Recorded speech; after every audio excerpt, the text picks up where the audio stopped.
la primera en las escuelas van a llegar a vacunas, que la vez aquí con estos señores en las Ya escuelas. vinieron. Yo ni que le venir.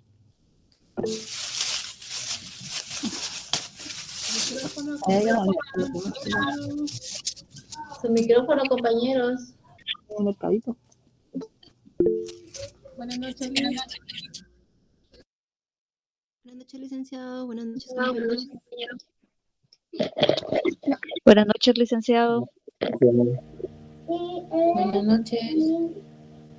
Buenas noches, licenciado. Buenas noches, licenciado. Buenas noches.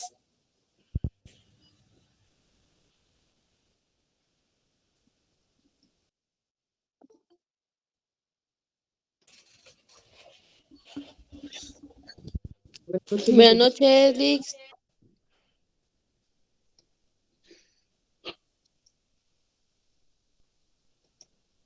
Buenas noches. Buenas noches. Buenas noches. Buenas noches, Lee. Buenas noches.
Bien, compañeros, compañeras, buenas noches, gusto saludarles.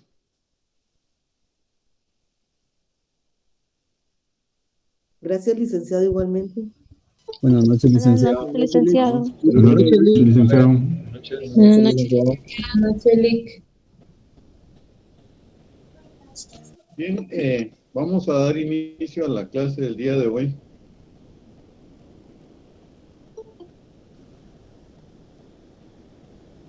En la clase pasada comenzamos con la concepción idealista.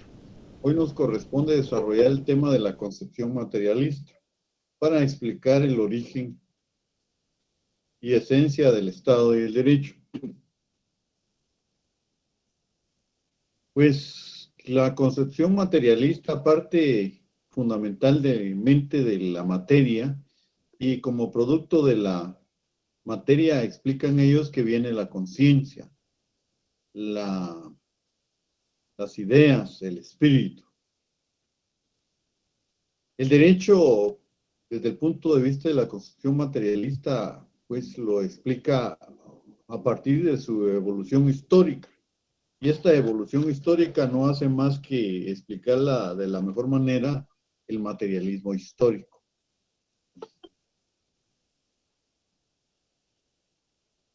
Dice que es necesario para comprender esta concepción esbozar algunas ideas en torno al materialismo histórico. La sociedad humana es parte del mundo material único que nos rodea. De ahí que las leyes y categorías del materialismo histórico tengan también vigencia en su aplicación en la sociedad. Sin embargo, esta presenta en un campo en el mundo material específico, cualitativamente distinto de la naturaleza. Esto hace que dichas leyes y categorías se presenten bajo una forma propia, peculiar y exclusiva de la sociedad. El materialismo histórico estudia las leyes más generales del desarrollo de la sociedad y nos marca el camino el método para el conocimiento de la sociedad. Nos permite que nos orientemos certeramente en medio de la marcha de los acontecimientos. Nos permite comprender el sentido de estos y llegar a percibir claramente la dirección a que se dirige el progreso social. Es decir, el materialismo social es un método de conocimiento que nos permite, pues, estudiar el desarrollo histórico de la sociedad. Y, lógicamente, pues, trata de explicar ese desarrollo histórico desde el punto de vista dialéctico. Dialéctico es, pues, que está bajo la perspectiva de la contradicción, del perfecto cambio, del movimiento. Ustedes, como les mencionaba ya anteriormente, van a ver en su filosofía las leyes de la dialéctica. La unidad y lucha contrarios, los cambios cualitativos a cuantitativos y viceversa, la negación de la negación, concatenación universal, ¿verdad? Que nos permite observar y analizar el desarrollo de los fenómenos sociales. Pues eso hace el materialismo histórico. Nos permite orientarnos certeramente en el desarrollo del progreso social. Pues bien, la sociedad cuando aparece en forma rudimentaria a través de su primer estado peculiar que conocemos como comunidad primitiva. Los que tienen encendido su micrófono, apáguenlo a menos de que vayamos a participar, por favor. En este sentido decimos que el primer periodo del régimen de comunidad primitiva, Federico Engels lo denomina infancia del género humano. Fue un periodo de apropiación preferentemente de los productos que nos ofrecía la naturaleza. Los hombres vivían esencialmente de la recolección de frutas silvestres, raíces, frutos, y se dedicaban a la caza con Z, en forma primitiva. Los sencillos instrumentos de trabajo y de caza, la piedra y el palo, no podían asegurar a los hombres comida suficiente para defenderlos de los animales, por lo que su vida era una lucha constante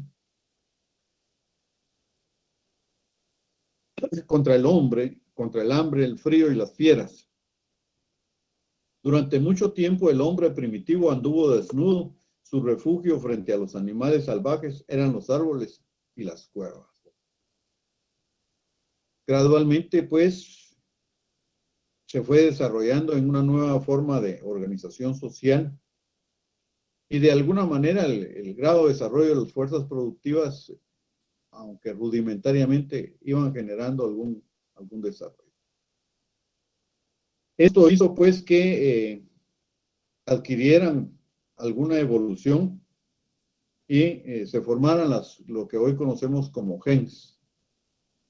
Al final de este régimen, el régimen gentilicio, dentro de lo que conocemos también como comunidad primitiva, se conoce la gens como la forma primaria de organización social, que se trata de un grupo de individuos unidos por lazos de sangre, el trabajo colectivo y la comunidad de bienes. La gens fue la célula primaria de la sociedad humana. A su vez, varias gens se agrupaban en asociaciones más amplias. Por ejemplo, las fratrías de los antiguos griegos. En los griegos, varias fratrías unidas hacían conformaban lo que conocemos como tribus. Los hechos expuestos y fundamentalmente la escisión de la sociedad en clases antagónicas y el aparecimiento de la propiedad privada convirtieron el régimen gentilicio en algo caduco, generando con ello al Estado y el derecho. Es preciso recalcar que rudimentariamente aparece aquí el Estado y el derecho. Pero donde se va a consolidar como tal el Estado y el derecho es en el esclavismo. Aquí algunos hombres, algunos grupos de hombres se apropian del trabajo de otro, aparecen, como les decía, primigeniamente o rudimentariamente los grupos sociales, las clases sociales, unos apropiándose del trabajo de los otros, ¿verdad? Y también rudimentariamente la propiedad privada, es decir, esta parte del terreno ya es mía. Entonces, pero donde en realidad se va a consolidar el Estado y el derecho es en el esclavismo. Producto de estas dos causas fundamentales que la concepción materialista establece como causas fundamentales de la aparición del Estado y del derecho, que son, ¿verdad?, la aparición de la propiedad privada y la división de la sociedad en clases antagónicas. Repitiendo, por favor, porque esto es fundamental.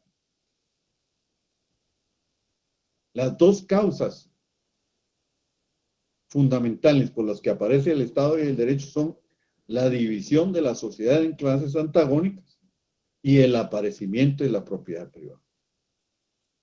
Repitiendo, las dos causas fundamentales por las que aparece el Estado y el derecho son la división de la sociedad en clases antagónicas y el aparecimiento de la propiedad privada.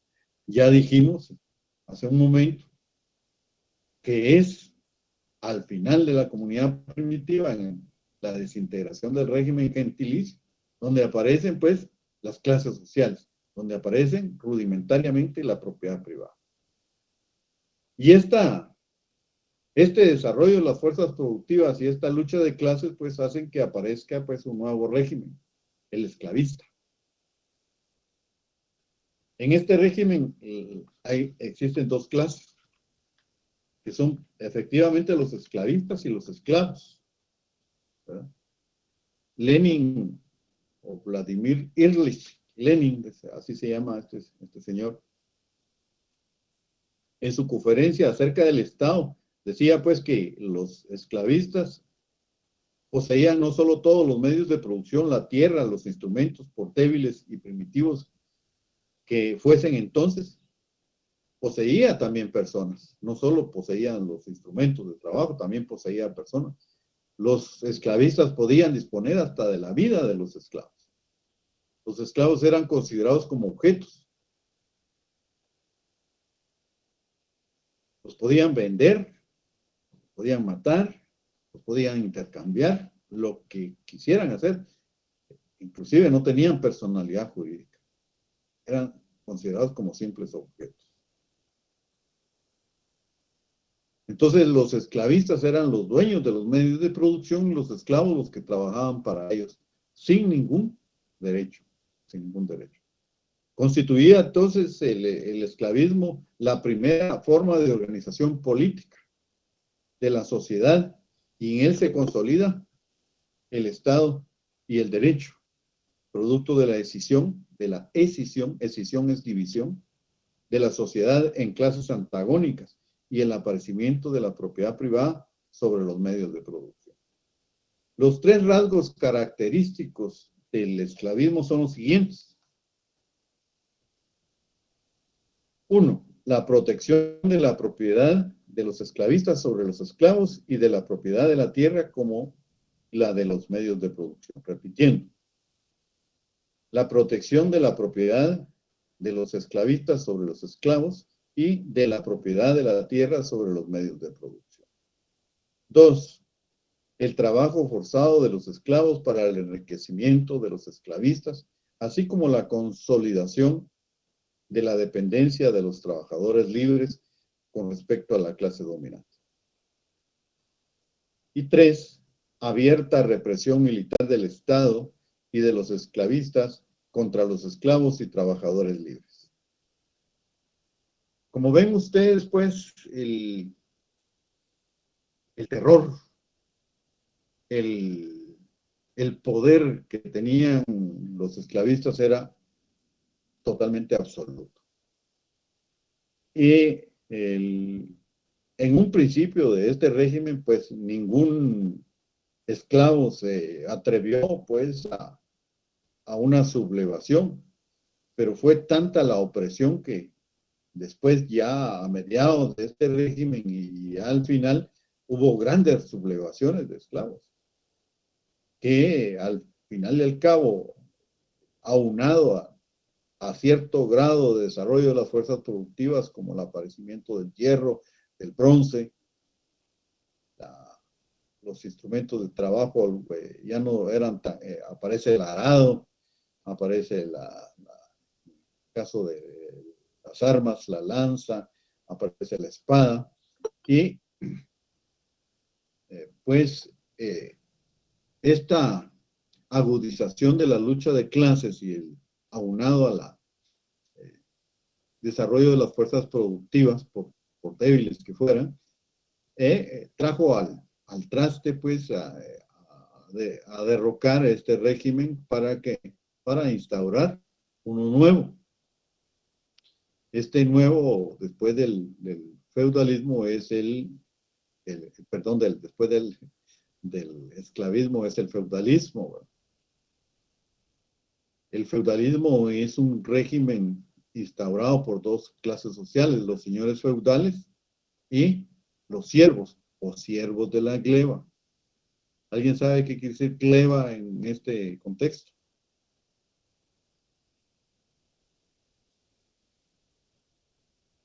Escucho. No, yo no sé. Por eso, alguien que sepa.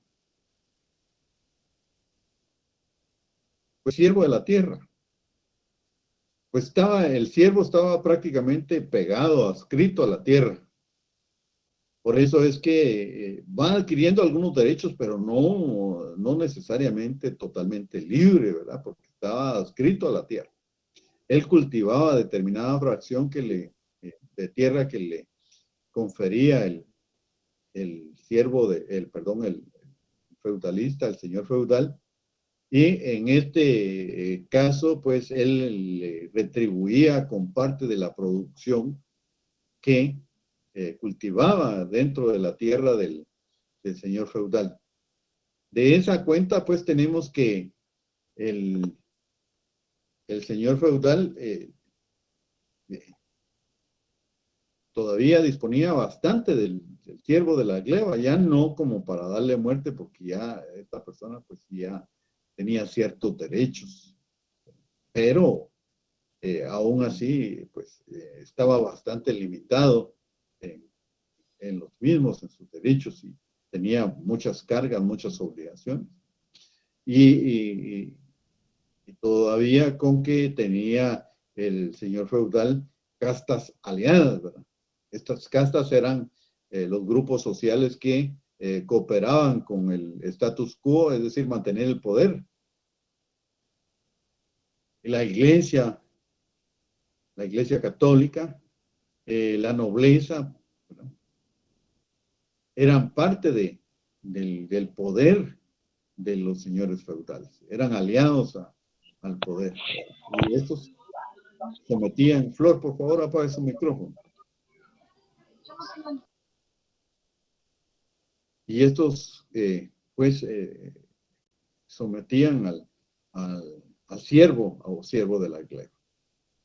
De esa cuenta, pues, aquí en este periodo, pues también se incrementa el grado de desarrollo de las fuerzas productivas y también se genera lucha de clases producto de la inconformidad de la explotación del hombre por el hombre, porque a partir de lo que es el esclavismo aparece también la explotación del hombre por el hombre. La explotación del hombre por el hombre surge como constante en el esclavismo, pero permanece estable en el esclavismo, en el feudalismo, capitalismo y aún prácticamente en el propio feudalismo, en el propio socialismo. Es hasta en los dos extremos de este esquema de desarrollo social, que es la comunidad primitiva y el comunismo, donde se supone que iban a desaparecer las clases sociales. Y en la comunidad primitiva, pues que el desarrollo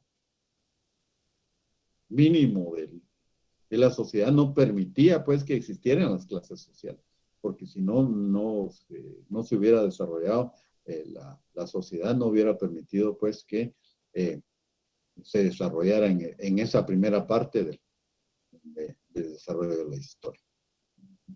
De esa cuenta pues tenemos que sí hubo grandes sublevaciones también en este periodo del desarrollo histórico de la sociedad, denominado y conocido pues como feudalismo.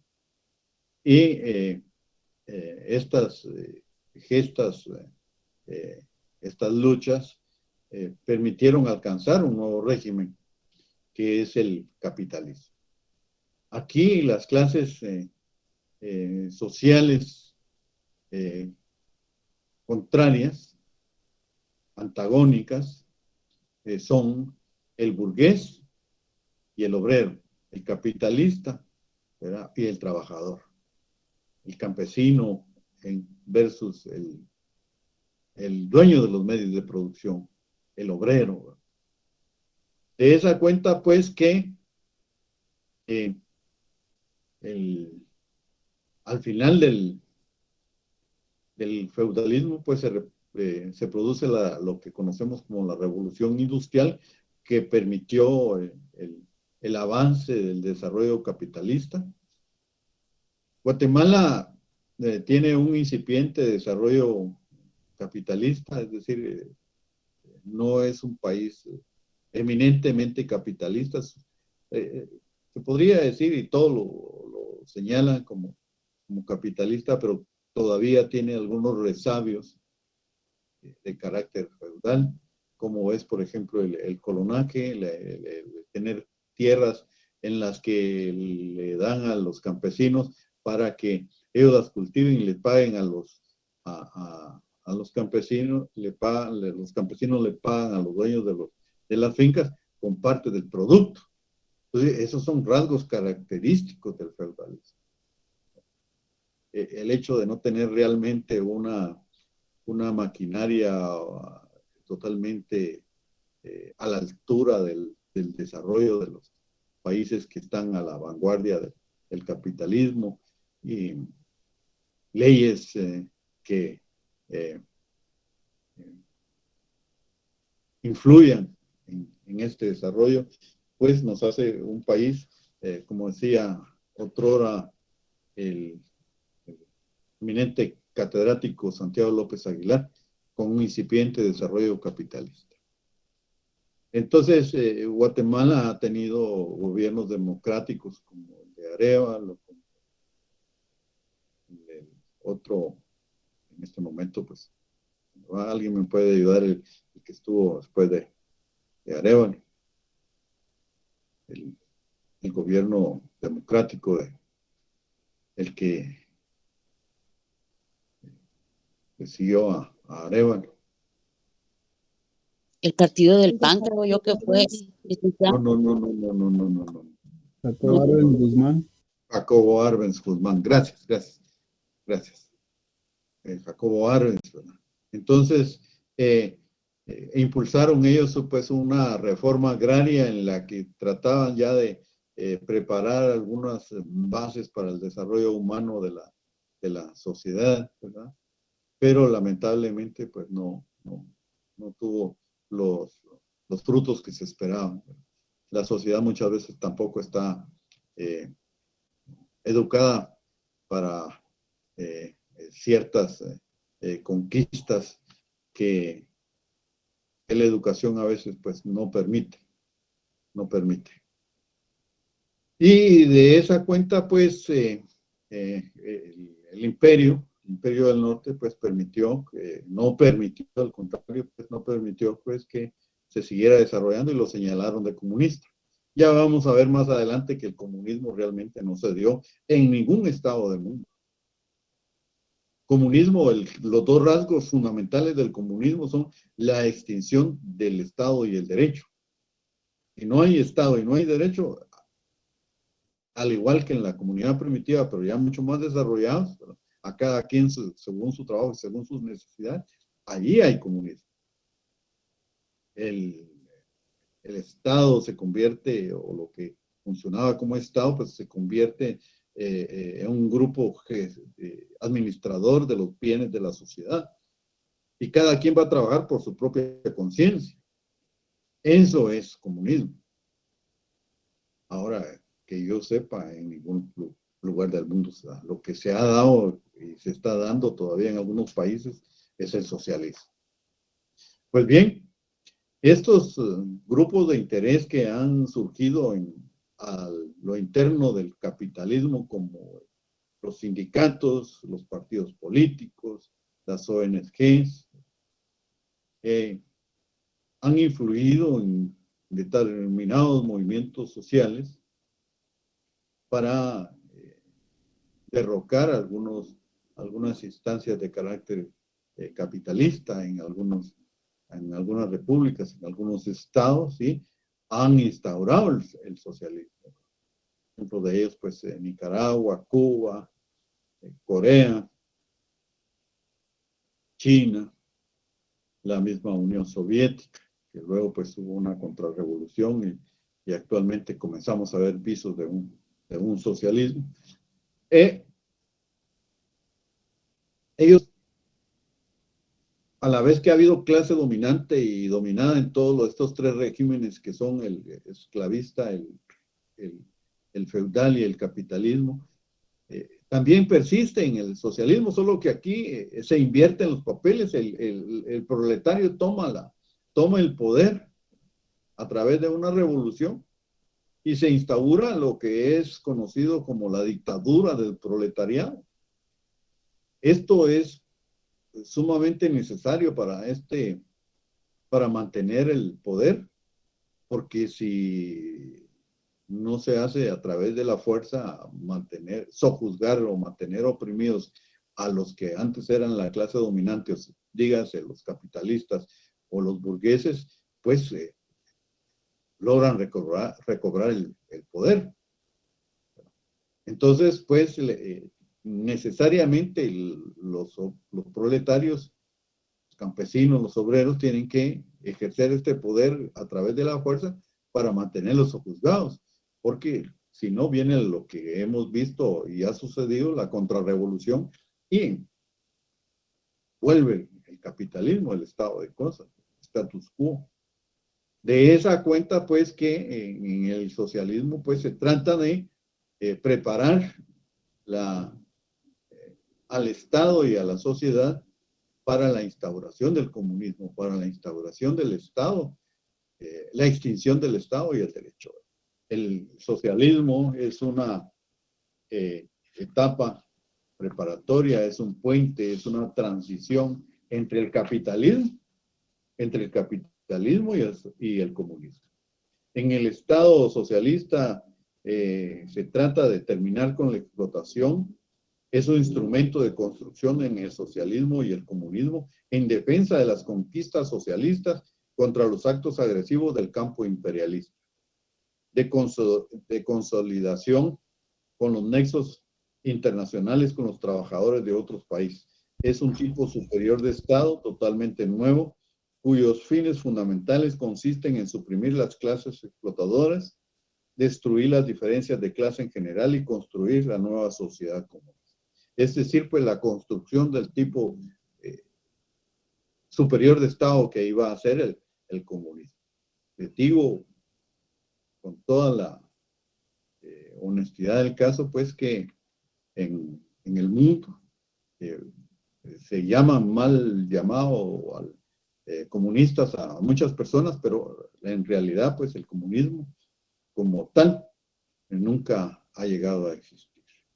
Si tienen participaciones, si tienen algún cuestionamiento, algún aporte, con mucho gusto. Bueno, adelante, compañeros.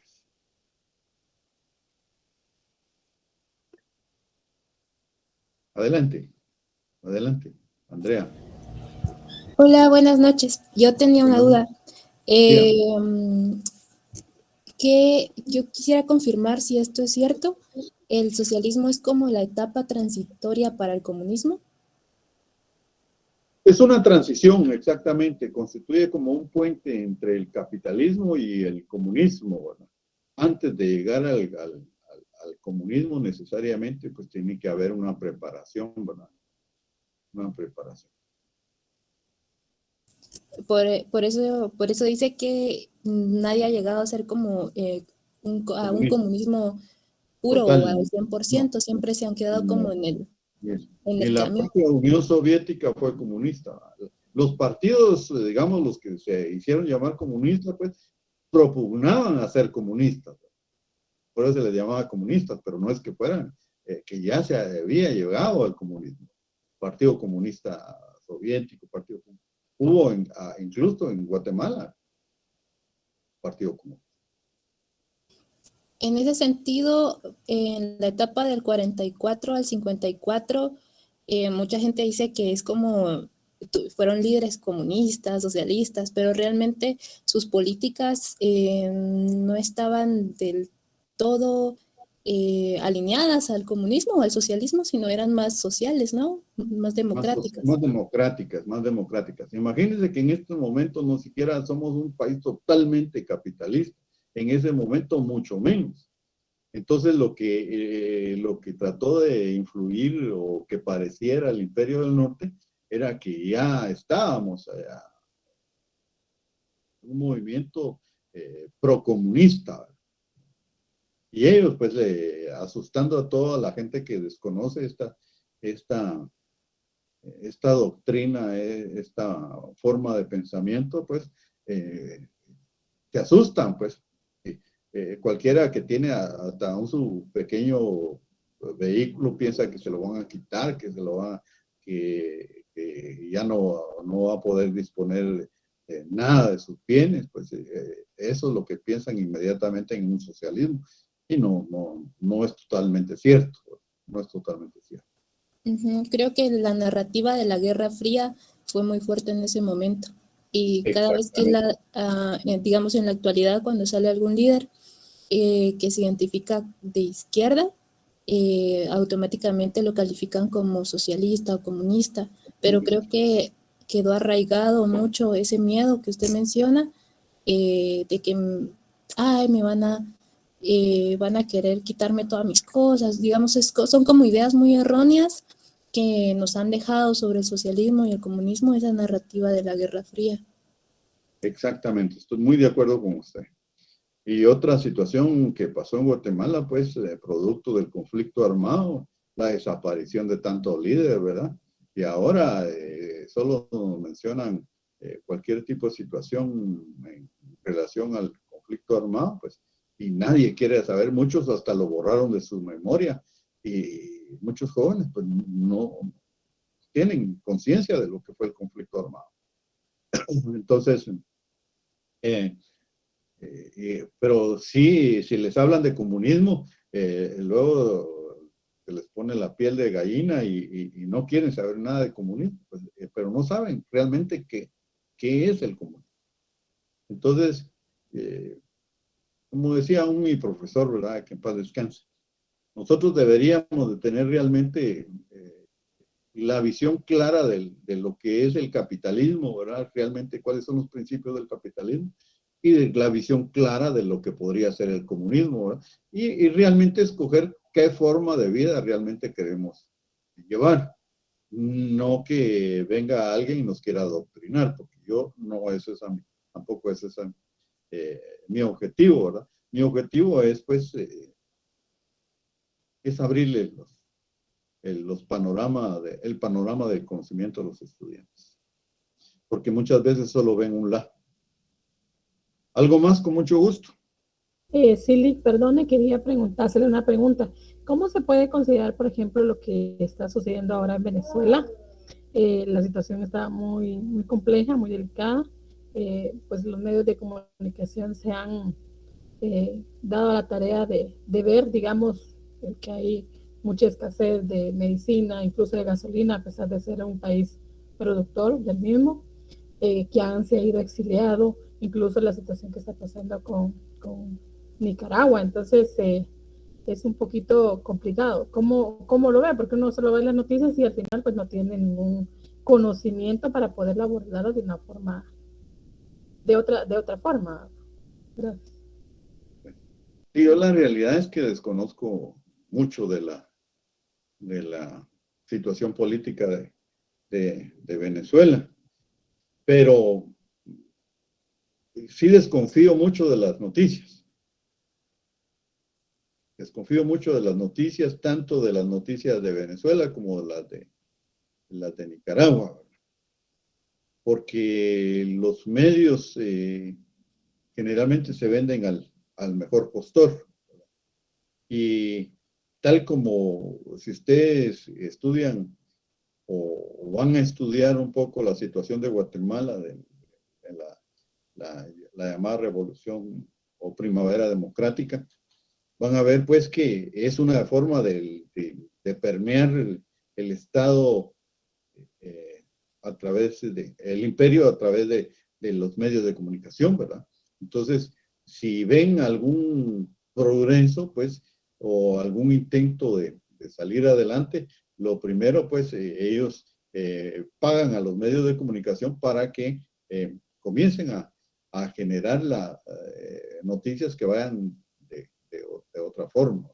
Entonces, quizá muchas veces, pues, no es realmente lo que se escucha en las noticias, la realidad de lo que se está viviendo. No le digo que sea absolutamente cierto, no le digo, porque habría que estar allá y constatar realmente si Venezuela pues tiene un índice de desarrollo, y yo estoy seguro que sí lo tiene, en cuanto en relación a Guatemala, ¿verdad? En relación a Guatemala sí está mucho mejor Venezuela. Entonces, habría pues que tener un conocimiento más amplio de la realidad de Venezuela, ¿verdad? Y yo lo único que puedo hacer es, como le estoy mencionando, es compararla con Guatemala. Con Guatemala ahí ellos están años luz muy superior al desarrollo humano que tiene Venezuela. Dania, adelante. Gracias, Lick. Muy buenas noches. Entonces, de lo que usted hablaba anteriormente y el tema que está tocando ahorita la compañera, entonces esa libertad de elección de la que hablamos, sobre cuál nos conviene más, si el capitalismo o el socialismo, que nosotros pudiéramos decidir, estamos muy lejos prácticamente de conseguirlo, ¿verdad? Porque siempre habrán terceros con más poder, como en este caso, como usted ha mencionado, Estados Unidos, ¿verdad? Que influyan en ese tipo de decisiones en las cuales nosotros como sociedad deberíamos de tener derecho a elegir, ¿verdad? Entonces, pues, vendría a suceder lo que sucedió anteriormente. Vivimos como en ese ciclo, ¿verdad? Que no podemos cambiar. Sí. Los imperios han existido desde el Imperio Romano, ¿verdad? Y ellos pues van a tratar de mantener sojuzgado todo lo masa de tierra pues que tienen a su derredor, ¿verdad? Recuérdense pues que hasta Inglaterra invadió el Imperio Romano, ¿verdad? En ese tiempo, ahora, ¿qué no puede pasar? Algo más, jóvenes, con mucho gusto. Es muy interesante esto, joven. Y solo el estudio, solo el conocimiento nos puede sacar de este tipo de situaciones, ¿verdad? Del engaño, ¿verdad? Los medios de comunicación siempre ha sido un instrumento, pues, para poder manipular a las masas. Siempre, toda la vida. Entonces, uno mismo, investigar, uno mismo. Leer lo de aquí y lo de allá. Leer lo de aquí y lo de allá.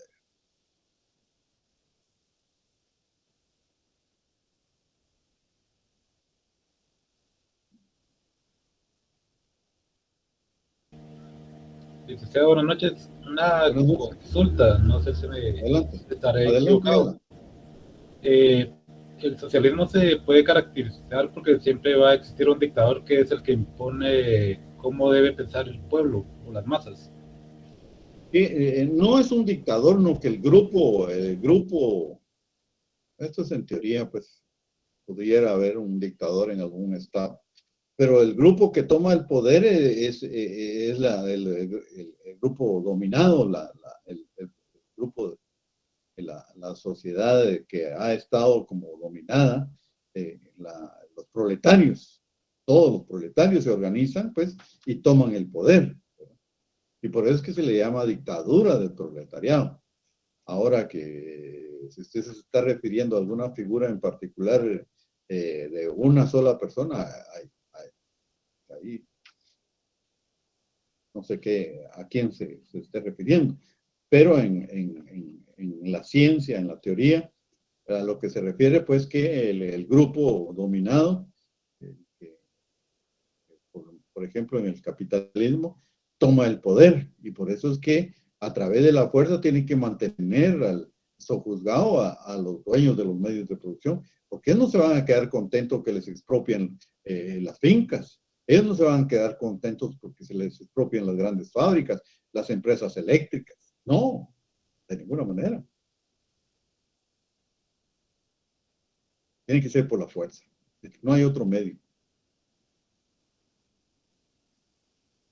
Adelante, Raúl. Gracias, licenciado. Buenas noches. Buenas noches.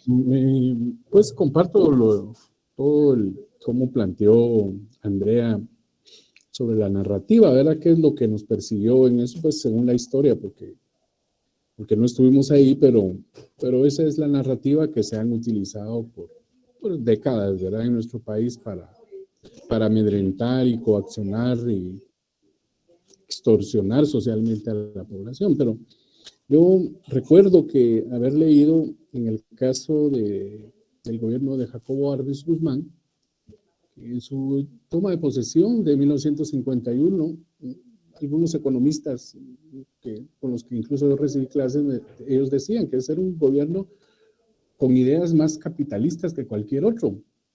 Porque, digamos, eran 3 puntos básicos los de su toma de gobierno. Pues el primero era pelearse con la IRCA, ¿verdad? El ferrocarril, y era plantear la construcción de la carretera Puerto Barrios. Ya había hecho con la empresa eléctrica, lo tanto, con Kurum Marinalá Michatoya, para también contrarrestar ese poder sobre la generación eléctrica. El decreto 900, que ese afectaba a UFCO directamente. Pero él decía en su toma de posesión que la idea era hacer de Guatemala, con estas cosas, con estas políticas de gobierno, hacer un país capitalista y productor. Esa era la idea de Jacobo Arbenz. Lastimosamente, pues obviamente como usted lo narró, pues allá afectó los intereses de la frutera, ¿verdad? Y pues tenían Foster Dulles, que era hermano de alguien que estaba en el gobierno y el jefe de la CIA. Y realmente fue el primer experimento de la CIA en el mundo de derrocar un gobierno. El embajador Perifoy le dijo, usted va a salir de aquí desnudo, y efectivamente lo cumplieron. Pues nuestra historia, ¿verdad? Y seguimos de alguna manera repitiéndola porque tenemos una escasa memoria como país y como sociedad. Y con el tema de Venezuela, también coincido mucho con usted porque es el tema, ¿verdad? Uno desconoce porque no está ahí, uno no conoce a los agentes políticos de ese país, entonces uno realmente no podría opinar con propiedad. Sin embargo, pues basta comparar, digamos, el desarrollo de Venezuela, a pesar de tener todos los, digamos, ese bloqueo que tiene. Tampoco es que esté de acuerdo yo con los gobiernos chavistas ni de Maduro, tampoco estoy de acuerdo, pero es una guerra contra esa presión económica, ese ahogamiento económico que tiene. Sin embargo, pues tiene su parte productiva. Basta ver los canales de televisión donde se ve todas las fábricas y todo lo que ofrecen. Tienen 3 metros. Como usted dijo, son años luz de desarrollo de infraestructura, en ese caso, que ya la tienen desde hace muchos años. Entonces, digamos, cuando aquí vienen y asustan, cuando son épocas de elecciones con el petate del muerto, porque dicen, van a hacer otra vez Venezuela, o sea, no podemos ni compararnos, o sea, no son peras con peras, son otra cosa. Solo eso, licenciado, creo que ya me extendí. Muchas gracias por su Gracias. aporte, licenciado, muy ilustrativa, muy ilustrativa. Una anécdota de Perifoy es cuando uno anda muy enjollado, jóvenes, para su cultura general, cuando anda muy enjollado, antes le decían, andad muy emperifollado, le decían a uno. Que quiere decir pues que Perifoy siempre anduvo muy arreglado, con muchas joyas, y le quedó eso dentro de la cultura guatemalteca, pues andarse muy emperifollado. Perifoy fue el que tuvo un papel muy importante como embajador de Estados Unidos en Guatemala en esa época, para el derrocamiento hay mucho de esto en YouTube, jóvenes, los que quieran profundizar todo lo que mencionó el licenciado Marroquín, está sintetizado en un video de YouTube, muy bueno, no me recuerdo el nombre del video, pero búsquenlo. Los que estén interesados, verán qué belleza de video, el mismo YouTube lo tiene, que es de los gringos. Bien, algo más, jóvenes, con mucho gusto, y le reitero mi agradecimiento a Lick, porque sí nos ilustró bastante a los compañeros, los vi yo, el interés que le pusieron. ¿Sí? Muchas gracias, Lick. Yo tenía una duda, sí, más que Andrea. todo porque ahora en el libro, como en el segundo párrafo, habla sobre la extinción del Estado en el comunismo y sobre la extinción de las normas jurídicas el Estado y el derecho. Y la transformación de esas normas a los organismos ¿cómo así? Organismos comunistas populares. ¿Cómo sería eso? Lean el párrafo completo, por favor, bueno, para ver el contexto. Ok. La extinción del Estado significa la transformación de las funciones estatales socialistas en autogestión comunista popular, y la extinción del derecho, la transformación de las normas jurídicas en normas de conducta comunista. ¿Hasta ahí o termino el párrafo? Termínelo, por favor, y luego volvemos a retomar la pregunta. En los futuros organismos de administración comunista popular se mantendrán algunas funciones similares a las del Estado socialista, por ejemplo, la de organización de la economía, pero perderán su carácter político, por cuanto sus métodos de realización varían de tal modo que no precisarán ser avaladas con la aplicación de medidas de derecho público. Esto me recuerda mucho también a no sé, creo que tiene elementos parecidos a los que persiguen los ¿cómo se llama? Los libertarios, cuando quieren reducir al Estado a un aspecto mínimo, pero no sé cómo lo abordaría. Mire, yo entendí que usted quiso decir cómo es posible que desaparezca el Estado y que los miembros de la sociedad actúen como por un impulso, ¿verdad? Pues o cómo pasaría la transformación de las leyes. Ya. Vamos a eso. Es el grado de conciencia. Cuando me preguntaban en las clases presenciales, les decía yo en un tono sarcástico que solo cuando tengamos el desarrollo de los seres extraterrestres, que podamos transmitir pensamientos por vía telepática, entonces el desarrollo de ellos, si es que los que creen en eso, pues, si es que existen, pues, como lo pintan, es que el grado de conciencia de ellos les permite, pues, ser tan abiertos, pues, que gestionan todos sus asuntos, pues, y el espíritu de ellos es el bien,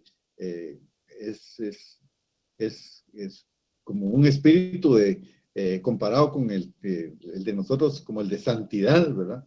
La santidad humana permite pues hasta la transmutación de un lugar a otro, ¿verdad? Entonces, ese grado de conciencia que alcanzarían las personas jamás se ha llegado, ¿verdad? Por eso es que cuando me preguntan por qué no se llegó al comunismo, por el escaso desarrollo del nivel de conciencia de cada uno de nosotros, ¿verdad? Que nosotros somos seres en este estado, en este momento de desarrollo humano, individualistas, totalmente individualistas, no somos seres colectivos. No estoy diciendo que yo soy ser colectivo, no. Tengo mucho de egoísmo y no estoy luchando por despojarme, pero no puedo, no he podido, porque he vivido toda mi vida impregnado de individualismo, pues. Entonces, eso nos han enseñado, eso hemos aprendido, ¿verdad? Entonces, ¿qué sucede, pues? Cuando lleguemos a despojarnos de ese elemento de egoísmo y pensemos que en el bienestar de todos, ahí va a ser posible el comunismo. Entonces, no hay necesidad de un Estado. Vamos a poder autogestionarnos nosotros mismos. Entonces, eso va a parecer natural. No sé si ahí me logro explicar, Andrea. Va a parecer natural que nosotros estemos administrándonos por nosotros mismos.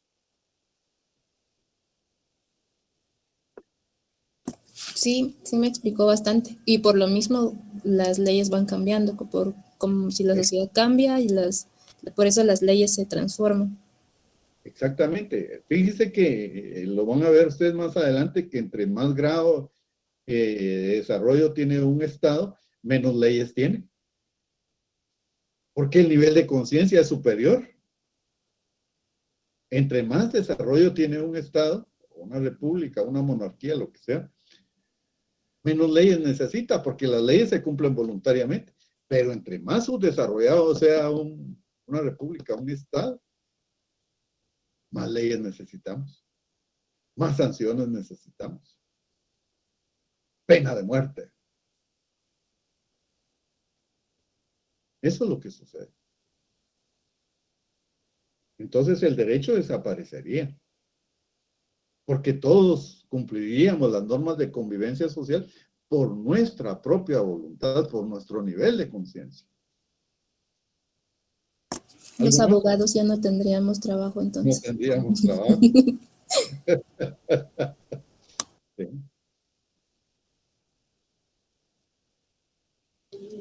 El estado utópico, ¿verdad? Eso.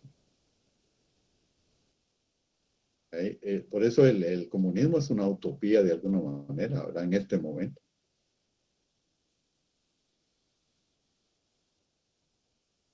Pues qué bien que estén interesados, Emerson. Emerson, adelante.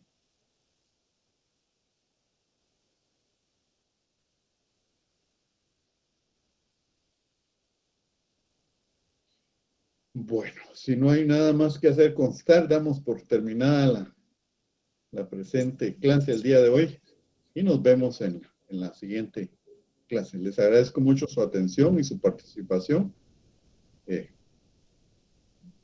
Nos vemos en la siguiente clase. Mucho gusto saludarles. Buenas noches. Buenas noches, licenciado. Buenas noches. Buenas noches. Buenas noches, compañeros. Buenas noches, licenciado. Buenas noches, licenciado.